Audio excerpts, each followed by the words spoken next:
So in case of oxygen dissociation curve, what we get here, in the x-axis there is partial pressure of oxygen, and in the y-axis percentage hemoglobin saturation by oxygen. The percentage of hemoglobin that would be saturated by oxygen. Okay. So what happens? We know that hemoglobin gets associated with oxygen in order to transport oxygen through blood. So here are the partial pressures of oxygen and here are the percentages. This is a sigmoid curve, the adult hemoglobin curve. The curve for the adult hemoglobin, this is a sigmoid curve, we can see that. So what happens, as the oxygen concentration or the partial pressure of oxygen is increasing, the saturation of hemoglobin by oxygen would also be increased. Right? So at the partial pressure in which 50% of hemoglobin would be saturated by oxygen is known as P50. The O2 pressure or the partial pressure of O2 at which 50% of hemoglobin gets saturated with oxygen. Now in the graph, what is the P50? We can see from here. Here is 50% between 40 and 60. Here is 50%. Now, so the P50 would be here.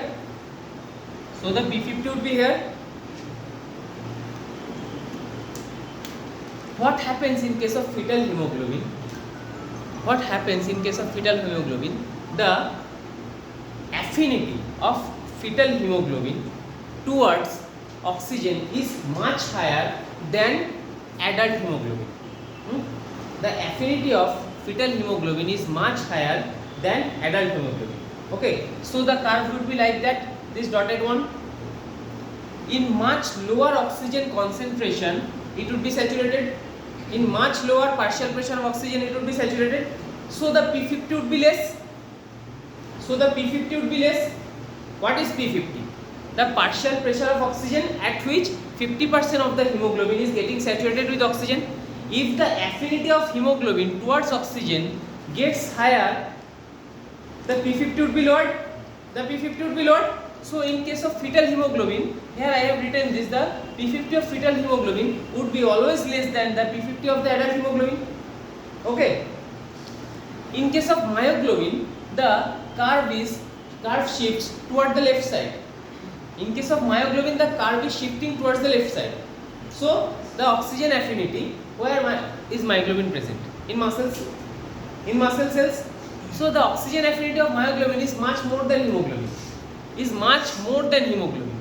Now question কিরকম আসে যে এই কার্ভটা কখন left সাইডে shift করবে আর কখন it would be shifted to the right.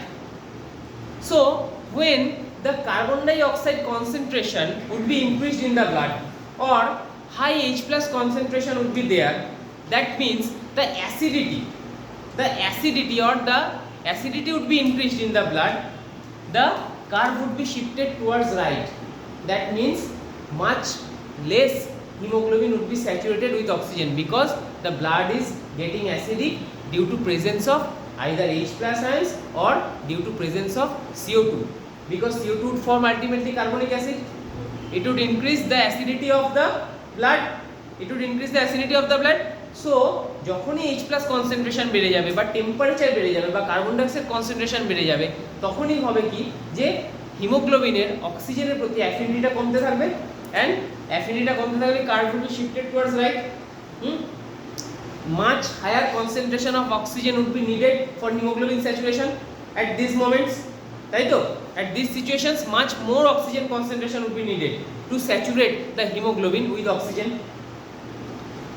When the curve would be shifted towards the left, that means the affinity of the hemoglobin would be increased for oxygen when CO2 concentration would be less in colder temperatures or lower temperatures, and when the H+ ion concentrations would be less, that means less acidity in the blood, because we know H+ ions would increase the acidity.